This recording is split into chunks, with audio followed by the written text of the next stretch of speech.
wonder if I can do a burnout here. That was cool. I never did one of those before.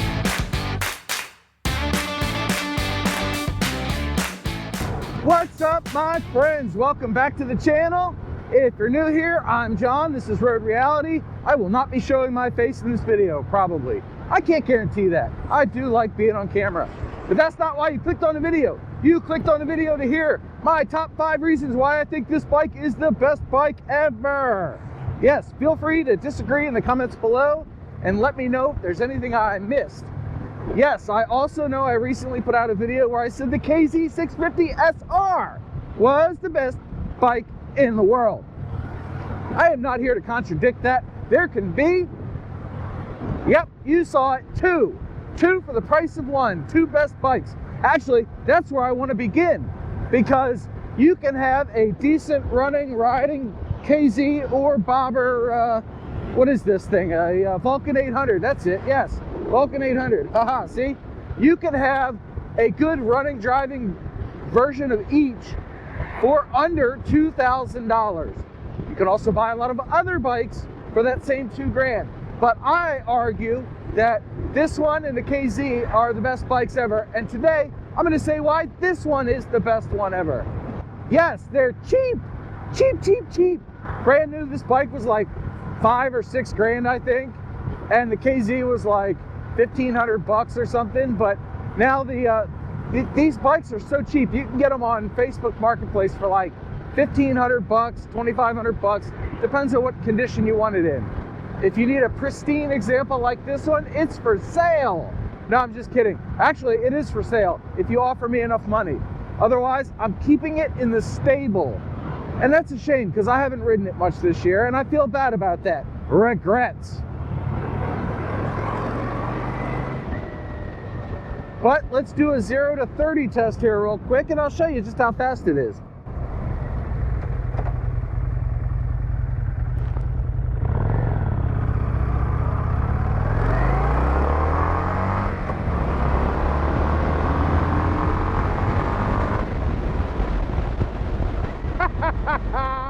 Alright, so you're not going to win any stoplight races, but it's faster than the KZ, which is reason number 2, that it is the best bike ever.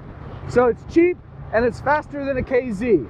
It's also cheaper to maintain than a KZ because the parts are still readily available and they're still cheap. And if you don't like the parts that are on it, I believe a Harley carburetor fits on this bike, and those are plentiful. I guess the Harley engine wears out before the carburetor. Haha, it's just a joke, it's just a joke. I own a Harley, I ought to know. It's not carbureted though. Reason number 3 why this bike is the best bike ever kind of mirrors the KZ. It takes any ham-fisted action, especially by yours truly, and handles it with aplomb. Yes, I used the same word in 2 videos, so sue me. Don't actually sue me, you won't get much. But it's a great bike. And it's good for beginners because it doesn't have a ton of power, but it is kind of heavy, and it is an 800cc V-twin, so it's got plenty of torque. And torque is what takes the cap off your bottle of beer, so says Dennis Leary, circa 2011. I'm bringing up old stuff today, folks. I'm bringing up old stuff. Reason number 3 why... Oh, they scare fired that. Uh-oh. Whew, that's a little squirrely. Reason number 3 why the Vulcan 800 is the best bike in the world is going to be its suspension. It is plush. At 500 pounds, this bike is no lightweight, but it will put a smile on your face when it goes over bumps, as I'm going to show you in a couple of minutes when I go over some speed bumps. They really did chew up this road since the last time I was on it. Oh my goodness. So anyway, it handles bumps quite well. Very soft. The heavy bike weight has something to do with that, I'm sure. But reason number 4 is that it's fairly customizable. Granted, it doesn't have Harley's aftermarket support for parts, but the Vulcan 800 does have quite a bit going for it as far as performance upgrades and styling upgrades. You can see that my bike has the blue collar bobbers kits on it, and I say kits plural because they sell you everything piecemeal. So you're putting the the rear fender, front fender, seat, lights, all that stuff goes on separately. They're really nice kits. I've mentioned them on the channel before, and they are very, very nice. They work very well, and they come with most everything you need except basic hand tools. And even one of the kits came with an Allen wrench. So, hey, here's a speed bump. Look at the suspension go. Oh yeah, nice and comfortable. Even if the Springer seat is not that comfortable, it's sort of wedged in my behind right now. Reason number 5, I am stuck behind a trash truck. This sucks. Anyway, reason number 5 is that engine. Puts out a lot of torque, not a ton of horsepower. I think it's in the mid-60s, but it's damn near bulletproof. In fact, the whole bike is damn near bulletproof. This one's been laid down twice. Once was at 0 miles an hour, and once was at like 10, but it still got a few scratches, got up and kept on riding, which is awesome. And the engine is known for being bulletproof, and even the battery, when it's drained down low, shoot, you put it, you turn the bike off for 20 minutes, it levels back out just enough to start and get you through the rest of your day. I was flabbergasted. If you want to hear that story, it's probably in one of my other videos, or you can ask me in the comments below. I'd be happy to make another video detailing that story. It's kind of a, I screwed up, but it worked out all right in the end. So that wraps up the top 5 reasons why the Vulcan 800 is the best bike ever made. Now, I said I would give you 3 negatives, didn't I? Well, I'm going to try to remember all 3 of them, because honestly, this bike has put a huge smile on my face, and I may not be able to remember them all. One is that weight, though. The bike is low, and the bike is fairly nimble for a cruiser, but it doesn't have a great lean angle, and it is a little heavy at over 500 pounds. I think the wet weight stock is like 550, 575, something like that. I'm in the ballpark, so I'm not even going to bother looking it up. But it's kind of heavy for a learner, you know? Unless you're a bigger guy like me or a bigger woman. They exist, they do. TV lies to you folks. Unless you're a bigger person, it's going to be quite a handful. The other thing is, it's not a great touring bike. I know, it's not a touring bike, it's a cruiser, so cruise. But if you cruise more than 150 miles stock, you'll be looking for gas. Me, I get about 100, 110 on a tank of petrol in this one. So, you know, your mileage will vary. Of course, I've got a bigger jet and air cleaner and stuff like that on this bike, so it's not going to get the same mileage as a stock bike. And that's okay. For my uses, it gets just fine, because I don't want to ride it more than 100 miles in a day anyway. Otherwise, I feel like I've been to federal prison. Yes, that's a butt joke, because I'm not above making butt jokes. So I think that's like 2 reasons right there. What's a 3rd reason this isn't such a great bike?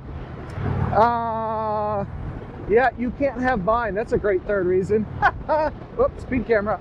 Screw you, speed camera. I hate speed cameras, I really do. I want to face my accuser, not HAL 9000.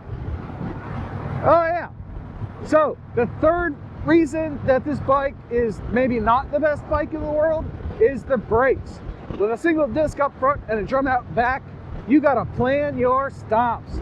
It does not stop on a dime. It doesn't even stop half as well as the KZ does, and that bike's like 30 years older. So go figure. Come on, Markel, come out with a brake conversion kit for it. Hell yeah. I said that I was going to get you a walk around, and I didn't lie. Nope. I wonder if I can do a burnout here. That was cool. I never did one of those before. I smell fuel. Mike's running good. Yeah, look at that. See? Oh, it's thingy there. Anyway, Vulcan 800. You can see vertical license plate. And I've showed this bike off a little bit. I like that blue headlight from Amazon. That's pretty cool. 25 bucks. But this is the Bobber Vulcan 800 Classic. Model year 2005. Read it and weep. And I cannot ride this bike without mentioning Bolt Bucket, my Aussie buddy, who also rides a Vulcan 800 that's probably cooler than this one. The jury's still out. Go watch his channel, check out his Vulcan 800, and comment below which one you think is better. And I don't know if we're gonna do anything with that, but heck, it's fun, you know? All right, now back to the video. Time to fill this bad boy up. Got just shy of 70 miles on the odometer there for this tank. and we're gonna fill up and see how much gas she takes. I'll get you a real world fuel economy result. Just what you were hoping for, right? Right? And I'm even gonna remember to put in my fuel stabilizer. Hell yeah. This way it mixes up better as I ride home. Ta-da! Thus keeping the carburetors clean for next year. Or carburetor, there's only one. We're gonna fill her all the way up to the tippy top today. Got 10 miles. Measured it last time I rode when I was on the KZ. A little over 10 miles to home. So we'll scoot home and mix in the fuel stabilizer and the bike will start up just fine in the springtime. Heck yeah.